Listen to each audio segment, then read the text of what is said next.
I'm going to be careful about the quotes, but there's one that Senator Vance said that does resonate with me. He said, Donald Trump makes the people I care about afraid.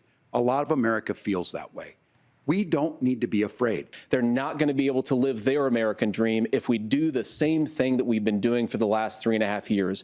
We need change. We need a new direction.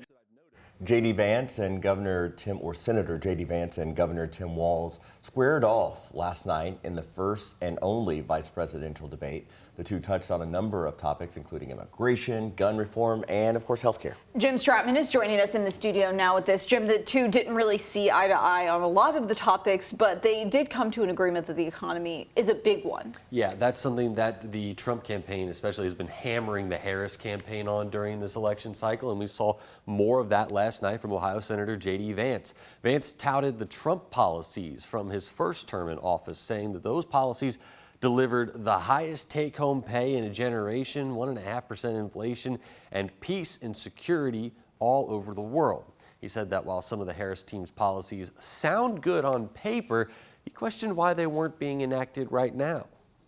If Kamala Harris has such great plans for how to address middle-class problems, then she ought to do them now. Not when asking for a promotion, but in the job the American people gave her 3.5 years ago. Now, on that same token, Harris's VP candidate Tim Walz called out Vance's running mate for telling his Republican colleagues not to vote for a border security bill in the build-up to this election. But during this debate, he also hit on some of the campaign's economic cornerstones, like building 3 million new houses and providing down payment assistance to first-time homebuyers, increasing the child tax credit and increasing the tax credit for small businesses from $5,000 to $50,000. He gave the tax cuts that predominantly went to the top class. What happened there was an $8 trillion increase in the national debt, the largest ever. Now he's proposing a 20% consumption or sales tax on everything we bring in. Everyone agrees, including businesses, it would be destabilizing it, it would increase inflation and potentially lead to a recession. Now, this will likely be the last debate of the election cycle, with Trump saying that he's not going to debate Vice President Harris again.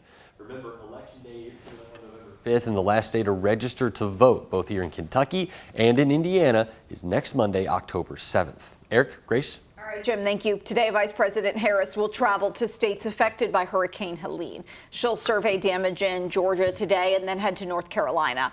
The visit does interrupt her scheduled bus tour of Philadelphia with Governor Tim Walz, her running mate, and former President Trump also traveled to Georgia on Monday to assess storm damage. We have learned some new details about the moments before a Kentucky judge was killed in his courthouse chambers. Sean Steins, the now former sheriff of Letcher County, is accused of killing Judge Kevin Mullins on September 19th. Yesterday in court, detectives played a video showing Steins and Mullins inside the judge's chambers. Police say the two got into an argument after Steins saw his teenage daughter's number on the judge's phone. Police say Steins then shot Mullins several times as he sat behind his desk. During his testimony, one detective talked about Steins' demeanor after the shooting. He was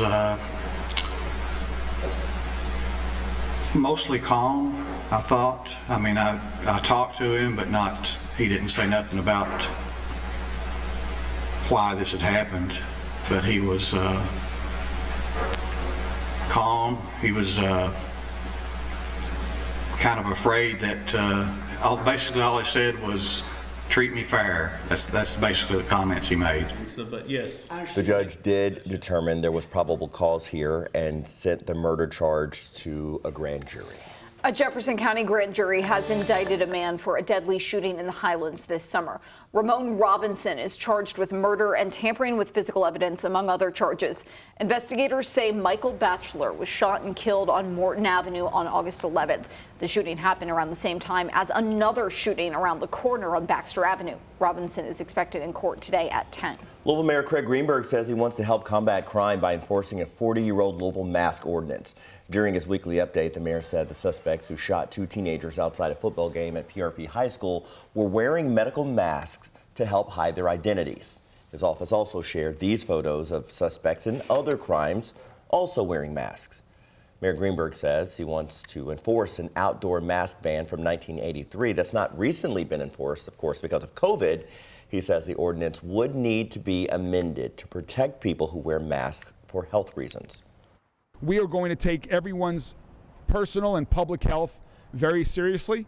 We will address that through amendments. But let's be clear. Gun violence is a public health emergency that we are dealing with in our city. Over 100 individuals already this year have been killed by gun violence.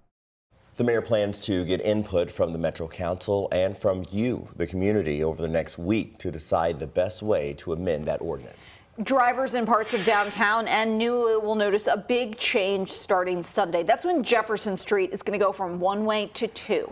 The conversion between Brook and Baxter is part of a larger initiative to convert other downtown streets. Converting a one-way street to a two-way, as Mayor said, is safer. It's a more efficient way to manage traffic, improve access, and change the character of a street back to a neighborhood. So it's no longer a street that's just for pass-through. It's a destination. Construction for the $3.2 million project began in March.